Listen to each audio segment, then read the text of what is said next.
Hello students, number system के इस second video में आपका हार्दिक स्वागत है। स्टूडेंट्स, फर्स्ट वीडियो में हम लोगों ने जो डिस्कस किया था वो काइंड्स ऑफ नंबर्स के बारे में डिस्कस किया था। माने नंबर्स के कितने प्रकार के नंबर्स होते हैं, नंबर्स के प्रकार, जिसमें आपने पढ़ा था नेचुरल नंबर के बारे में, होल नंबर के बारे में, इंटीजर्स के बारे में, रेशनल नंबर के बारे में, इरेशनल नंबर के बारे में। इसके अलावा हमने इनकी कंडीशन भी पढ़ी थी रेशनल और इरेशनल की, जिसके अंदर हमने पढ़ा था क्या आवर्ती दशमलव माने रिकरिंग डेसिमल और non recurring decimal, terminating, non terminating, इन सब के बारे में हम लोगों ने पढ़ा था। ठीक है ना। जो लोग इसमें चैनल में नए आए हैं और जिन लोगों ने ये वीडियो को नहीं देखा है उनके लिए ये आई बटन में मैंने इस वीडियो को लिंक दिया है, आप इस पर क्लिक करके उस वीडियो को आप देख सकते हैं। तो स्टूडेंट्स, उस वीडियो में मैंने जो लास्ट में जी कुछ क्वेश्चन दिए थे जिसमें मैंने आपको बताया था कि दो परमेय संख्याओं के बीच में हम परमेय संख्या कैसे लिखते हैं। कुछ स्टूडेंट्स को इसमें समस्या आई है, उन्होंने मुझे लिख करके भेजा है कि इस पर जरा थोड़ा और बताइएगा। तो आज का वीडियो मैं यहीं से स्टार्ट करता हूं कि दो परमेय संख्याओं के बीच परमेय संख्या कैसे लिखते हैं। चलिए, तो आज का वीडियो हम स्टार्ट करते हैं। और इससे पहले कि हम वीडियो स्टार्ट करें, जो लोग चैनल पे नए हैं वो उनसे मेरी रिक्वेस्ट है कि कृपया मेरे चैनल को लाइक कीजिए और सब्सक्राइब भी कीजिएगा और साथ में बेल आइकन को हिट करना मत भूलिएगा ताकि मेरी वीडियो की नोटिफिकेशन आपको सबसे पहले मिल सके। तो चलिए आज का वीडियो स्टार्ट करते हैं।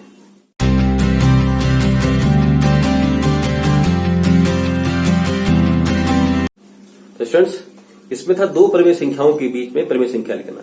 मैंने जो प्रीवियस वीडियो में बताया था जिसमें दो परमेय संख्याओं के बीच में परमेय संख्या लिखना, जैसे 2 और 3 है, इनके बीच में अगर आपसे कहा जाए कि दो परमेय संख्या लिखिए या 3 परमेय संख्या लिखिए, तो उसके लिए मैंने आपको बताया था क्या करते हैं। अगर मान लिया जाए इनके बीच में हमें 3 परमेय संख्या लिखनी है तो 3 में आप 1 जोड़ दीजिए, वो हो गया, कितना हो गया, वो हो जाएगा 4। तो 4 से इसके अंश और हर में गुणा करेंगे। आप बोलेंगे इसमें हर तो है ही नहीं, तो हर में हम क्या मान लेंगे, इसके 1, इसके हर में मान लीजिए 1, और गुणा किससे करेंगे, हम 4 से गुणा करेंगे, अंश में भी और हर में भी गुणा करेंगे। तो देखिएगा जब हम 4 से गुणा करेंगे क्या होगा, ये 4 दूनी 8 हो गया, 8/4 और 4 3 12 और बटे 4।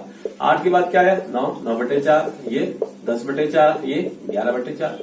तो कितनी परमेय संख्या लिखने को कहा जा रहा है, 3। तो ये 3 परमेय संख्या आपके पास आ गई। यहां तक तो आप लोगों ने कर लिया था, लेकिन समस्या क्या आ रही थी, जब आप जहां पर जो हर है वो अलग अलग दिया हो तब हम कैसे करें। जरा देख लीजिए कैसे, इसके एग्जाम्पल के माध्यम से मैं आपको बता देता हूं। मान लिया जाए यही सवाल हमारे पास है लेकिन इसका हर अलग अलग है। ये तो क्लियर हो गया होगा। तो हम जरा नेक्स्ट लेते हैं। हमारे पास सवाल यही है, अगर इसका मैं हर मान लेता हूं, ये 2/3 हो गया और ये 3/4 हो गया, दोनों का हर अलग अलग है। अब इनके बीच में हमें 3 परमेय संख्या लिखनी है। दो परमेय संख्या हमारे पास है, इनके बीच में 3 परमेय संख्या लिखने को कहा जा रहा है। तो वही, तो 3 धन 1 4, 4 से हमने गुणा करनी है, तो निश्चित हो गया। जब 3 परमेय संख्या लिखने को कहा जा रहा है तो सबसे पहले आपको डायरेक्ट ड्रॉ नहीं करना है 4 से ऊपर नीचे, आपको सबसे पहले इनके क्या करना है, हर समान करने हैं। और हर समान करने के लिए पहले इन दोनों का हर का क्या ले लेंगे, आप एलसीएम ले लेंगे। जब 3 और 4 का एलसीएम क्या हुआ, वो तो सिंपल सा है, 3 और 4 का एलसीएम क्या हो गया, वो हो गया 12। तो 3 को हम 12 कैसे बनाएंगे, जब हम 3 में किसे गुणा करेंगे, 4 से गुणा करेंगे। तो 4 से जब हर में गुणा करेंगे तो यहां भी गुणा करिए। ऐसे इस 4 को आप 12 कैसे बनाएंगे, तो 4 को 12 बनाने के लिए आप कैसे गुणा करेंगे, 3 से गुणा करेंगे। तो ये हो गया। अब ये हो गया हमारे पास 4 दूनी 8 और 3 चौको 12, ये कितना हो गया, 3 3 9 और 4 3 12। अब दोनों के हर समान हो गए। अब हम इजीली इनके बीच में परमेय संख्या लिख सकते हैं। हमने 3 परमेय संख्या लिखने के लिए कहा है, तो अब 3 में हमने 1 जोड़ा, कितना हो गया 4। अब 4 से इसके अंश और हर में गुणा करिए दोनों तरफ। तो हमने जब उसमें 4 से गुणा किया तो ये हो गया 8/12। तो 4 से गुणा करेंगे तो यहां भी 4 से गुणा किया, यहां भी 4 से गुणा किया, इसमें भी ऐसे ही करिए, 4 से गुणा करिए अंश में भी और 4 से गुणा करिए हर में भी। तो कितना होगा, ये हो गया 8 चौको 32 और 12 चौको 48। यहाँ देखिए कितना होगा, 9 चौको 36 और 12 चौको 48। तो देखिए 32 के बाद क्या आ गया, 33, 33/48, ये 34/48 और ये 35/48। तो ठीक है नहीं, तो इस ढंग से हम इनको लिख सकते हैं। कितनी परमेय संख्या लिखना कहा जा रहा है, 3, तो वही तुमने लिख दी। ये चीज क्लियर हो गई मेरे ख्याल से। अब आपका वो डाउट भी क्लियर हो गया होगा कि जब दोनों के हर अलग अलग है तब परमेय संख्या कैसे लिखेंगे। तो सबसे पहले इनके हर समान करिए एलसीएम लेकर के, उसके बाद जब हर समान हो जाए तो जितनी परमेय संख्या पूछी जा रही है, 3 पूछी जा रही है, 3 में 1 जुड़े 4, 4 से गुणा करिए। अगर मान लीजिए 6 पूछी जा रही है तो किससे गुणा करेंगे, तो 6 में 1 जुड़े 7, तो 7 से हम अंश और हर में गुणा कर लेंगे। ये चीज क्लियर हो गई। चलिए अब आगे बढ़ते हैं हम उस पर जिस पर भी हमने आज आना था। ये तो प्रीवियस वीडियो का था क्वेश्चन जो आपके द्वारा पूछे गए थे और उनका ये समाधान था। अब हम आते हैं नेक्स्ट पे। नेक्स्ट एक्सरसाइज हमारे पास है वो है 1.2 आपकी नंबर सिस्टम की। तो 1.2 के अंतर्गत हमसे एक क्वेश्चन पूछा जाता है कि वास्तविक संख्या रेखा पर जो है इनको, इन संख्याओं को, किन संख्याओं को, √2, √3 और √5 को संख्या रेखा पर प्रदर्शित कीजिए। ये हमसे कहा जाता है। ठीक है, तो इसको हम संख्या रेखा पर प्रदर्शित कैसे करें?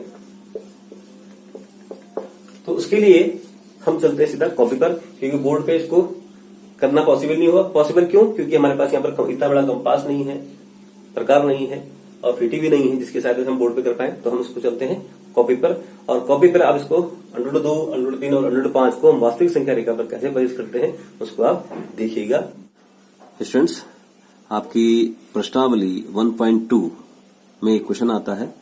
वो क्वेश्चन है कि वास्तविक संख्या रेखा पर निम्न संख्याओं को प्रदर्शित कीजिए।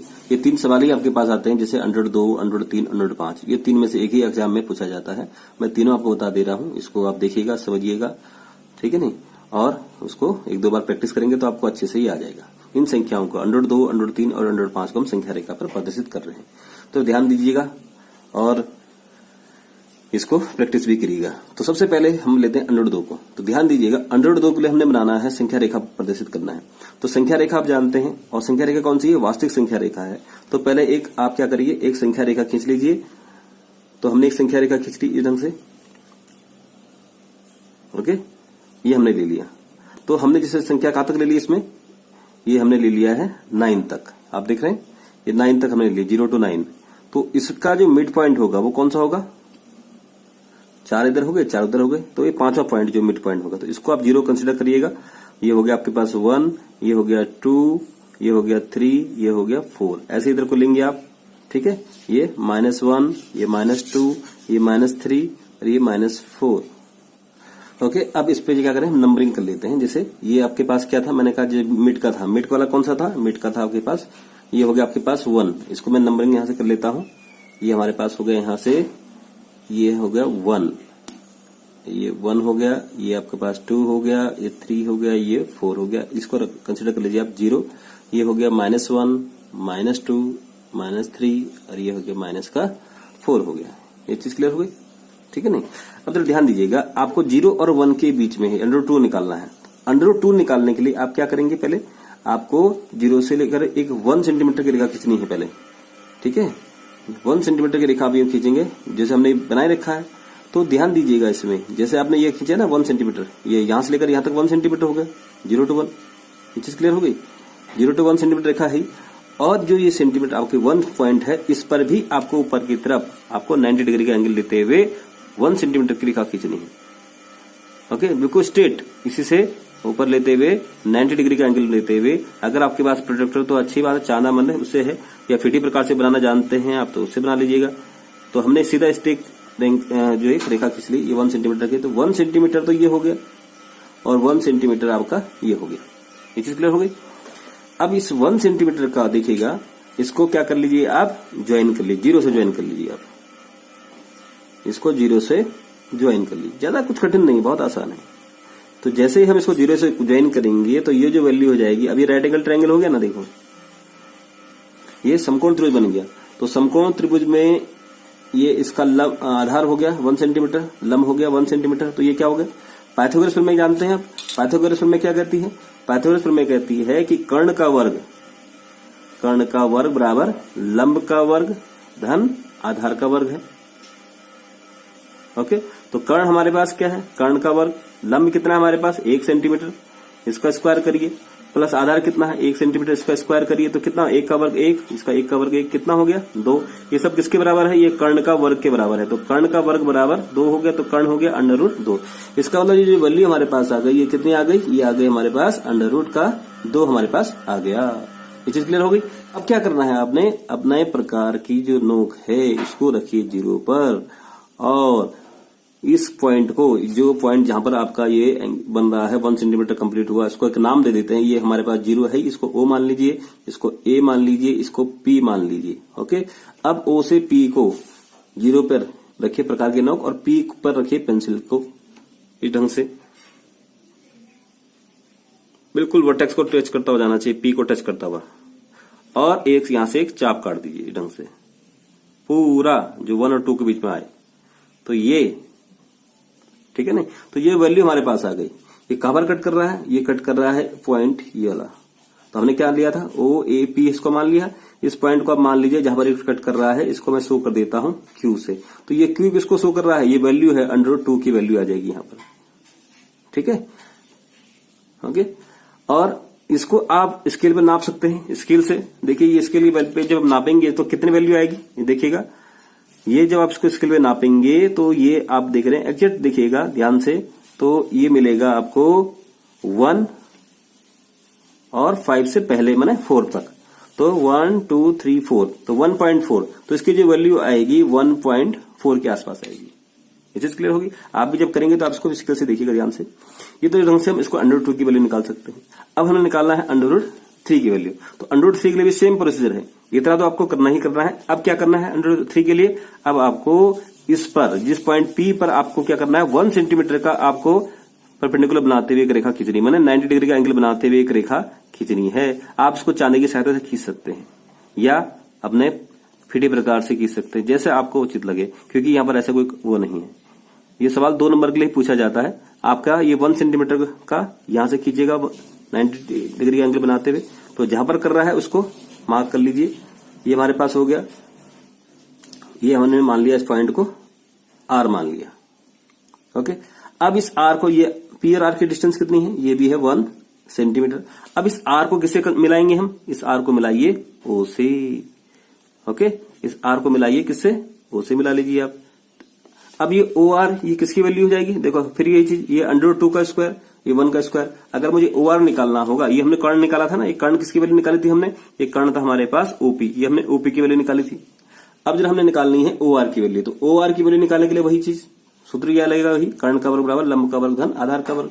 तो अब देखिए इसमें लंब कितना है हमारे पास, ये हो गया 1 सेंटीमीटर का स्क्वायर, और आधार कितना हमारे पास, ये OP आधार है, ये √2 का स्क्वायर।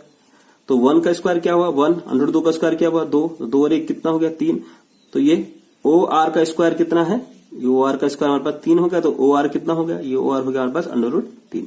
इसका मतलब OR की जो वैल्यू आ गई वो कितनी हो गई √3। बिल्कुल सेम प्रोसीजर, फिर वही O पे रखे प्रकार की नोक, और पेंसिल की नोक कहां रखेंगे हम, ये रखेंगे हम R पे। ओके, और फिर इसको R को टच करते हुए क्या करना है, आपको एक आर्क खींचना है, आर्क माने एक चाप खींचना है। ओके, अब वो जो आर्क आप खींचेंगे, ध्यान रखना है इसमें एक चीज है मेन, वो है कि आपकी जो पेंसिल की नोक है वो बारीक होनी चाहिए। देखिए ये आ गया, ये पॉइंट यहां पर आ गया, ठीक इसके आगे ध्यान दीजिएगा, यहां पर थोड़ा सा वैसे बन गई, इसको यहां पर इसको नाम दे देते हैं हम, क्या नाम देते हैं इसको हम, इसको नाम दीजिएगा सेकंड पॉइंट को, ये Q था, ये R हो गया, इसको आप नाम दीजिएगा यहाँ पर ये S का। इसको फिर आप जब स्केल से नापेंगे S वाले को, तो देखिएगा वो कितना आएगा, वो लगभग ये 5 से आगे आएगा। तो इसकी जो वैल्यू आएगी S की, ये √3 की वैल्यू निकल आएगी, वो आ जाएगी आपके पास 1.7 के आसपास, मतलब 5 से आगे 7 के आसपास इसकी वैल्यू निकल के आ जाएगी। ओके, अब क्या करना है फिर हमें, 3 का भी निकल गया, अब हमने निकालना √5 की वैल्यू। तो √5 को हम कैसे करेंगे, तो √2 √3 तो हमने कर दिया है, अब √5 के लिए ध्यान रखिएगा। अभी हमने यहाँ पर देखिए क्या आया, √2 आ गया, √3 आ गया, अब क्या आएगा आगे √4। बिल्कुल सेम प्रोसेस, आगे चलते रहिए। फिर वही चीज है इसमें, 1 सेंटीमीटर के लिए आगे 90 डिग्री का कोण बनाते हुए, बिल्कुल राइट एंगल बनाते हुए आगे आपको क्या करना है, यहाँ पर मैंने कहा चांदी की हेल्प से बनाइएगा आप, ठीक है ना, चांदी की हेल्प से जो आप इसको बनाएंगे तो ये आपका बिल्कुल एक्यूरेट बनेगा। तो इस ढंग से ये 90 डिग्री एंगल बनाते हुए 1 सेंटीमीटर रेखा खींचेंगे आप। ये सब 1 सेंटीमीटर का है, ये 1 सेंटीमीटर, ये भी 1 सेंटीमीटर, ये भी 1 सेंटीमीटर। तो जैसे ही 1 सेंटीमीटर हुआ, इसको आप किससे मिला लीजिए, किससे, आपका O से इसको मिला लीजिएगा आप। जैसे ही आप इसको मिलाएंगे तो ये क्या बन जाएगा, ये बन जाएगा, अब कौन सी रेखा बनेगी, √2 √3, अब ये हो गई √4। तो √4 का मायने क्या हो गया, 4 का वर्गमूल क्या होता है, वो हो गया 2। ये रेखा किसको शो करेगी, 2 को। फिर अब हमें चाहिए √5 के लिए, फिर हमने क्या करना है इसी में ढंग से 1 सेंटीमीटर की रेखा बिल्कुल 90 डिग्री का एंगल बनाते हुए चांदी की हेल्प से, मैं फिर कह रहा हूं चांदी की हेल्प से बना लीजिएगा आप। तो ये 90 डिग्री का एंगल, ठीक है नहीं, जिसको फीडी प्रकार से आता है वो फीडी प्रकार से बना लीजिएगा। ये आपका फिर बन गया। अब इसको फिर ज्वाइन करिए यहाँ पर, कहां पर, इसको ज्वाइन करिए, O से ज्वाइन करेंगे आप, तो ये बन जाएगा, अब आपके पास ये बन जाएगा कितना डिग्री का, ये बन जाएगा आपके पास कितना वैल्यू बनेगी, ये बन जाएगा √5 का, √3 √4 √5, क्लियर हो गया। ये समझ में आगे बात। तो ये फर्स्ट लाइन 102 को शो कर रही है, सेकंड लाइन 103 को शो कर रही है, नेक्स्ट लाइन 104 को शो कर रही है और लास्ट वाली जो लाइन है 105 को शो कर रही है। अब इसको हम संख्या रेखा पे कैसे प्रदर्शित करेंगे? इसको प्रदर्शित करने के लिए आपको क्या करना है, अपने प्रकार की नोक कहां रखेंगे? हम रखेंगे ओ बिंदु पर रखेंगे प्रकार की नोक, और ये जो लास्ट जहां पर इसका वर्टेक्स है, किसका? 5 का वर्टेक्स, 105 वाला का वर्टेक्स है, इसको टच करते हुए आपको एक आर्क खींचना है। क्लियर हो गया? तो जब हम इसको आर्क खींचेंगे, इसको टच करता हुआ जहां पर आपका मिलेगा, ध्यान रखिएगा आपके पास पेंसिल जो है वो बारीक होनी चाहिए और इसमें बहुत सावधानी से काम करिएगा, क्योंकि ये बहुत वैसा काम है। अगर आपका पेंसिल मोटी हो गई और या प्रकार आपका ढीला हो गया या हिल गया, जैसे हमारा हिल रहा है इस समय, तो आपका सारा का सारा जो फिगर है वो वैल्यू गलत हो जाएगी। तो प्रकार भी आपका बिल्कुल नया होना चाहिए, पेंसिल भी बारीक होनी चाहिए, और ये आपके पास आ गया। क्लियर हो गया? तो ये जो पॉइंट है, इसको पॉइंट को हम नाम दे देते हैं हम, जैसे हमने पिछले वाले में क्या नाम दिया था इसको, ये ओ, ये हमने नाम दिया था इसको ए नाम दे दिया था, इसको चलो नाम दे दीजिए अपनी तरफ से, कोई बात नहीं। ओ ए हो गया, इसको हमने नाम दिया था पी, इसको नाम दीजिएगा क्यू, इसको नाम दीजिएगा आर, इसको यहां पर जहां पर टच कर रहा है उसको नाम दे दीजिएगा कुछ और, वो मान लीजिए यहां पर हम इसको मान लेते हैं एस मान लेते हैं। अब जो पॉइंट है एस, हालांकि पिछले इसमें हमने एस ले चुके हैं, लेकिन इसके लिए यहां पर देखिएगा, ये जहां पर इसको मिला लीजिए, कहां पर टच कर आ रहा है वैल्यू, ये आ रहा है 2.6 अबाउट एक्यूरेट। अब मिलाएंगे तो इसकी वैल्यू आएगी 2.7 के आसपास, ये वैल्यू आपके पास आ रही है। तो ये जो पॉइंट है ये शो कर रहा है किसको? ये शो कर रहा है √5 को, और इसकी वैल्यू जो लगभग आएगी 2.67 के आसपास आएगी। ठीक है ना, 6 के आसपास ये वैल्यू इसकी आएगी। तो इस ढंग से हम इनको संख्या रेखा पर प्रदर्शित करते हैं। आई थिंक मेरे ख्याल से ये समझ में आ गया होगा। तो एक दो बार आप प्रैक्टिस करेंगे तो आपको भी ये क्लियर हो जाएगा। चलिए अब वापस आते हैं हम बोर्ड पर। तो स्टूडेंट्स, आपने कॉपी पर जो है 102, 103 और 105 को संख्या रेखा पर कैसे प्रदर्शित करते हैं ये समझ लिया होगा। ऐसा मैं उम्मीद करता हूं आपको समझ में आया होगा। अगर आपको समझ में आया है तो कमेंट बॉक्स में लिख करके भेजिएगा कि आपको समझ में आया। यदि नहीं आया है तो कमेंट बॉक्स में लिख कर ही भेजिए कि नहीं आया सर, इसको दोबारा बताइएगा, तो हम आपको दोबारा इसको बताने का प्रयास करेंगे। चलिए अब हम आते हैं नेक्स्ट एक्सरसाइज पर, एक्सरसाइज 1.3 पर। तो हमारे पास ये है एक्सरसाइज 1.3। ओके, तो 1.3 के अंदर जो क्वेश्चन आते हैं वो क्या क्वेश्चन आते हैं आपके पास? वो क्वेश्चन आते हैं आपके लिए कि देखिए पहला क्वेश्चन इसमें जैसे ये है कि निम्नलिखित भिन्नों को दशमलव रूप में लिखो और बताइए कि प्रत्येक का दशमलव प्रसार किस प्रकार का है। ये आपके पास है क्वेश्चन, आप देखिएगा। ठीक है नहीं, तो इनको दशमलव प्रसार करने को कहा जा रहा है, और ये कहा जा रहा है आपसे कि ये इनका दशमलव प्रसार किस प्रकार का है। किस प्रकार का माने आवर्ती दशमलव है या अनावर्ती दशमलव है या अवसानी दशमलव आपका प्रसार है या अनावसानी प्रसार है। कौन सा प्रसार है? अनावसानी, और अवसानी माने टर्मिनेटिंग और नॉन टर्मिनेटिंग के बारे में है। तो जरा देखिएगा कुछ क्वेश्चन मैं ले लेता हूं यहाँ पर, जैसे 36/100 है, दूसरा आपके पास है 1/11, तीसरा आपके पास क्या है 4 सही 1/8, ये कहा जा रहा है। इसके अलावा अन्य पार्ट भी हैं, उनको आप देखिएगा, उनको आप बनाइएगा। इसको मैं आपको समझा दे रहा हूँ। इनका दशमलव प्रसार आपसे पूछा जा रहा है, दशमलव प्रसार कैसे इसको निकालना है। ओके, तो स्टूडेंट्स पहला है देखिए 36/100 है, तो 36/100 को जो हम लिखेंगे तो वो क्या हो गया, देखो 2 जीरो नीचे है तो ऊपर कितने के बाद लगेगा दशमलव, तो 2 अंक बाद दशमलव लगेगा, तो 0.36। तो भाई इसके बाद न तो दशमलव की अंकों की पुनरावृत्ति हो रही है, न ही यहाँ पर कुछ और आ रहा है इसके बाद 0.36 के बाद। माने ये कौन सा दशमलव हो गया? ये हो गया आपके पास शांत दशमलव हो गया। कौन सा हो गया? ये हो गया शांत दशमलव 1। और कौन सा दशमलव हो गया? ये हो गया अनावर्ती हो गया। अनावर्ती माने रिपीट नहीं कर रहा है। तीसरा क्या हो गया? अनावर्ती हो गया। और नेक्स्ट कौन सा हो गया? ये हो गया टर्मिनेटिंग वाला, माने जिसका अंत होता है। टर्मिनेटिंग को हम क्या कहते हैं हिंदी में? वो कहते हैं अवसानी। ये अवसानी प्रसार हो गया इसका। ये चीज क्लियर हो गई? माने दशमलव प्रसार का अवसानी है, अवसानी प्रसार करिए। माने इसका क्या है? टर्मिनेटिंग वाला है, जिसके बाद कोई भी अंक नहीं आता दशमलव के बाद। अवसानी मतलब एंड हो गया इसका। और अनअवसानी का मतलब था एंडलेस, और अवसानी का मतलब एंड। ये चीज क्लियर हो गई? अब जरा इस पे आइए 1/11, तो 1/11 तो 1 को हम भाग कर रहे हैं 11 से। अगर देखिएगा 11 से भाग कर रहे हैं 1 में, तो क्या हो गया? भाग तो जाएगा नहीं, तो हमने पहले लगा लिया इसमें दशमलव, और दशमलव पहले लगा लिया 0, तो यहां हमने बढ़ा लिया 0। तो चूंकि हमने 2 जीरो बढ़ा रहे हैं तो हमने जीरो लगा लिया, 10.0। अब देखिए 11 99 हो गया, तो घटाएंगे कितना आ गया, 1 आ गया, फिर जीरो लगाइए, फिर वही आ जाएगा, फिर एक साथ हम 2 संख्या बता रहे हैं, फिर 11 99, तो चलता जाएगा, फिर 1 बचा, ये चलता जा रहा है। इसे समझ वाली बात, ये चीजें चलती जा रही हैं, तो इट मीन्स ये क्या हो गया, इसका मतलब ये हो गया, ये क्या है, कैसा दशमलव है, देखिए 0.0909 ऐसे चलता जाएगा, ये तो आता रहेगा। तो ये कैसा दशमलव आ रहा है, एक तो रिपीट हो रहा है, कौन सा रिपीट हो रहा है, 0909 रिपीट होता जा रहा है, और ये कैसा है, एंडलेस है। एंडलेस माने कैसा है, नॉन टर्मिनेटिंग। कौन सा दशमलव है, नॉन टर्मिनेटिंग। तो ये आपके पास हो गया अनावर्ती, सॉरी एक तो ये सॉरी अनावर्ती नहीं है, कौन सा हो गया, अनावर्ती नहीं। अनावर्ती कौन सा होता है, जो रिपीट ना हो, ये तो रिपीट हो रहा है, तो ये हो गया आवर्ती हो गया। और कैसा दशमलव है, अनअवसानी, माने जिसका एंड ना हो, तो ये हो गया अनअवसानी दशमलव प्रसार। समझ में आ रही बात, अनअवसानी, जैसे मैंने कल भी कहा था आपको कि अनअवसानी को हम हिंदी के बजाय हम इंग्लिश में बोले ज्यादा अच्छा है, मैंने नॉन टर्मिनेटिंग, ठीक है नहीं, ये नॉन टर्मिनेटिंग डेसिमल है। ये चीज क्लियर हो गई।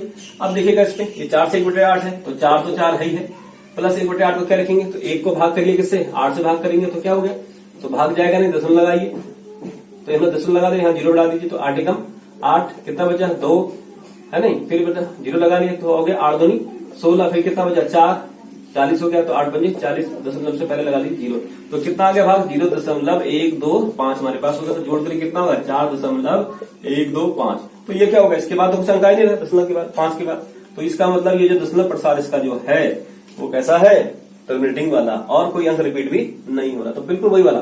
तो ये शांत दशमलव हो गया, ये कौन सा हो गया, ये हो गया शांत दशमलव। और कैसा दशमलव, टर्मिनेटिंग वाला, टर्मिनेटिंग वाला। अच्छा मैंने इसको शांत कहा, इसको भी शांत का, इसको क्या कहेंगे हम, इसको जो जो एंड ही नहीं जिसका हो रहा है वो कौन सा हो गया, ये हो गया अशांत हो गया, अशांत दशमलव। ये चीज क्लियर हो गई, ये अशांत दशमलव प्रसार आपका ये हो गया। ये तो आई थिंक ये क्लियर हो गया होगा, समझ में आ गया होगा कि आपका जो दशमलव प्रसार है वो क्या बताता है, वो किस प्रकार का है। ये तो अब मेरे ख्याल से कोई समस्या इस पे नहीं आनी चाहिए। चलिए हम नेक्स्ट क्वेश्चन पे आते हैं, जब देखिएगा वो क्या है। तो नेक्स्ट क्वेश्चन आपके पास है, नेक्स्ट क्वेश्चन क्या कह रहा है, क्वेश्चन नंबर 2, वो आप देखिए एक्सरसाइज का, वो कह रहा है कि आप जानते हैं कि 1/7 बराबर 0.14285 बार। ये चीज ध्यान रखिएगा, ये क्या कह रहा है, ये कह रहा है कि आपको क्वेश्चन नंबर 2 में जो दिया है कि 1/7 आपको जो दिया गया है वो दिया गया है 0.14285 और 7, और उसके बाद लगा रखा चिन्ह, ये बार का। ये बार का चिन्ह क्या बताता है, ये बार का चिन्ह, इसको हम कहते हैं बार, ये जो चिन्ह है इसको हम कहते हैं बार, ये वाला। तो ये बार का चिन्ह क्या बताता है, ये बार का चिन्ह जो बताता है आपको वो कहता है कि ये अंक रिपीट हो रही हैं। क्या हो रहे हैं, ये चिन्ह, ये अंक जो है रिपीट हो रहे हैं। तो 1 4 2 8 5 7, फिर क्या आएगा 1 4 2 8 5 7, 1 4 2 8 5 7, तो ये अंक क्या हो रहे हैं, रिपीट हो रहे हैं। जब ये अंक रिपीट हो रहे हैं तो मतलब इसकी आवर्ती हो रही है, तो ये कैसा दशमलव प्रसार हो गया, तो आवर्ती दशमलव प्रसार हो गया, ठीक है। कैसा दशमलव प्रसार हो गया, ये आवर्ती दशमलव प्रसार हो गया, रिपीट हो रहा है आपको, ये चीज क्लियर होगी। और चूंकि ये एंड नहीं है, बार का मतलब ये हो गया ये एंड नहीं, ये चलता रहेगा। अगर मैं इसको खोलूं तो इसका मतलब क्या हो गया, तो ये इस ढंग से लिखा जा सकता है, फिर 1 4 2 8 5 7, फिर 1 4 2 8 5 7, ये तो ये देखिए ये अंक रिपीट होते जा रहे हैं, ये डॉट डॉट डॉट, तो इसका मतलब ये हो गया कि ये अंक रिपीट हो रहा है, ये आवर्ती दशमलव प्रसार हो गया।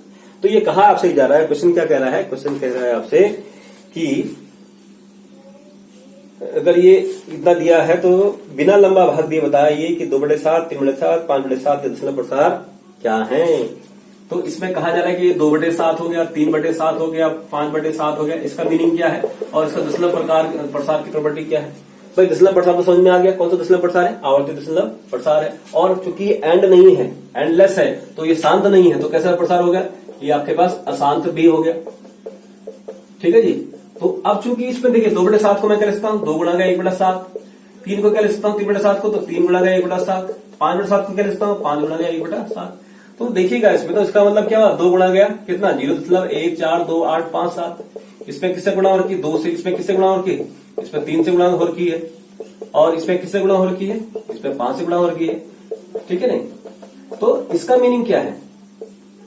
तो जब गुणा करेंगे तो वही चीज तो निकलेगी जो गुणा करने के बाद आएगा। जब गुणा करके देख लीजिए क्या आया। तो ये हो गया आपके पास 2 से 14 हो गया, 2 5 15, सॉरी 2 से 14, 2 5 10 11 हो गया, 2 8 16 और 1 17 हो गया, 2 3 4 1 5 हो गया, 2 4 8 हो गया और 2 एकम 2 हो गया, दशमलव लगा लीजिए। तो ये आपके पास आ गई गुणा कर। तो ज्यादा फर्क नहीं, इसमें कुछ फर्क नहीं पड़ेगा। जो ये आपका आवर्ती दशमलव प्रसार है, यहाँ पर भी आवर्ती दशमलव प्रसार ही रहेगा। यहाँ पर आसान दशमलव है तो इनमें गुणा करने के बाद भी क्या रहेगा? ये आसान दशमलव ही रहेगा। इसमें कोई अंतर नहीं पड़ेगा क्योंकि इसमें गुणा हो रही है, कोई फर्क नहीं है। भाग भी होता तब भी चूंकि आसान था तो आसान ही रहे। अब जो क्वेश्चन मैं बताने जा रहा हूँ वो एग्जाम में पूछा जाता है। देखिएगा नेक्स्ट क्वेश्चन क्या है आपके पास। स्टूडेंट्स नेक्स्ट क्वेश्चन आपके पास है, तीसरा क्वेश्चन जो आपके पास है वो गिवन है कि 0.6 बार, 0.4 7 बार, मैंने 7 की बार का चिन्ह लगा और 0.001 बार को P बटे Q के रूप में लिखो। ये कहा जा रहा है आपका। ये काफी इंपॉर्टेंट क्वेश्चन है जो अक्सर कर एग्जाम में पूछा जाता है। क्लियर है? तो ध्यान दीजिएगा, जैसे मैंने भी कहा बार चिन्ह, बार का मतलब बताता है जिस भी अंक पे बार चिन्ह लगा उसके मतलब उस अंक के रिपीटेशन हो रहा है, वो अंक बार बार अपने आप को पुनरावृत्ति कर रहा है। तो इसमें मैं बता दे रहा हूं आपको पहला सॉल्यूशन क्या है इसका। तो देखिए पहला है हमारे पास 0.6 बार, इसको हमने मान लेते हैं। हमने इसको मान लिया कि माना कि ये x के इक्वल है, तो x कितना होगा? 0.6 बार। 0.6 बार का मतलब 0.666 ये चलता जा रहा है। ये हमारे पास इक्वेशन 1 क्लियर होगी। तो x का मान आ गया 0.666 ये चल रहा है। तो ध्यान देखिएगा जितने अंकों के ऊपर बार का चिन्ह लगा होगा, ध्यान दीजिएगा मैं क्या कह रहा हूं, जितने अंकों के ऊपर बार का चिन्ह लगा होगा उतने जीरो, एक के आगे उतने जीरो लगाइए। कितने अंक पे बार का चिन्ह है? 1 अंक। तो 1 के आगे हमने जीरो लगा दिया, 1 जीरो, तो कितना हो गया? 10। तो किससे गुणा करेंगे हम? 10 से गुणा करेंगे। अब इस क्वेश्चन में देखिएगा इसमें कितने अंकों पे बार का चिन्ह है? 1 पर। तो किससे गुणा करेंगे हम? 1 के आगे जीरो लिखिए 10। इस पे कितने अंक है? कितने अंकों में बार का चिन्ह लगा है? 1 2 3। तो 1 के आगे जीरो लगाइए 1 2 3। तो किसे गुणा करेंगे हम? 1000 से गुणा करेंगे। तो इस चीज ध्यान रखिएगा, जितने अंकों पे बार का चिन्ह लगा है उतने ही 10 के मल्टीप्लाई में, 10 के गुणा के रूप में गुणा करेंगे। अगर 1 अंक पे है तो 10 से गुणा करिए, 2 पे है तो 10 गुणा गया 10, 10 को 2 बार गुणा करिए, 10 का अंक कितना हो गया? 100। 3 है तो 10 को 3 बार गुणा करिए, 1000 से गुणा करेंगे दोनों पक्षों में। ये चीज क्लियर हो गया। तो वही चीज क्योंकि इसमें 1 अंक पे बार का चिन्ह था तो हमने क्या कर दिया? दोनों पक्षों में 10 से गुणा कर लीजिए। तो दोनों पक्षों में 10 से क्या करने पर? गुणा करने पर। तो दोनों पक्षों में जो हमने 10 से गुणा किया तो ये क्या हो गया? 10x बराबर क्या हो जाएगा? ध्यान दीजिएगा, जैसे मैं गुणा करूंगा तो ये क्या हो जाएगा? जो 0.6 है तो एक अंक जो है दशमलव के जो दाएं से बाएं की तरफ छिटक जाएगा, तो ये हो जाएगा इस ढंग से। इसे समझ में आई बात? ये कैसे हुआ मैं आपको बता देता हूं। अगर हमारे पास मान लिया जाए संख्या ये है 0.666, ये 3 संख्याएं हैं और हम 10 से गुणा कर रहे हैं, ठीक है? तो क्या होगा देखो, तो 10 से 60 हो गया, ठीक है ना? ये हो गया। फिर ढंग से लिखते रहिए। कितने जीरो हैं? 3 6 तो ये थी और उसके आगे 1 जीरो लगा लीजिए। अब कितने अंक बाद दशमलव है? 3 अंकों बाद 10 से गुणा करने पे यही तो आएगा गुणा करके 666 में जब हम गुणा करेंगे तो 6660 हो जाएगा। तो 1 अंक बाद दशमलव लगा लो तो क्या होगा? सॉरी 3 अंक बाद 1 2 3 अंक बाद दशमलव लगाइए 1 2 3। तो ये क्या होगा? दशमलव जो 6 है 1 अंक दाएं से बाएं की तरफ आ जाएगा। तो वही चीज हमने यहाँ पर भी किया।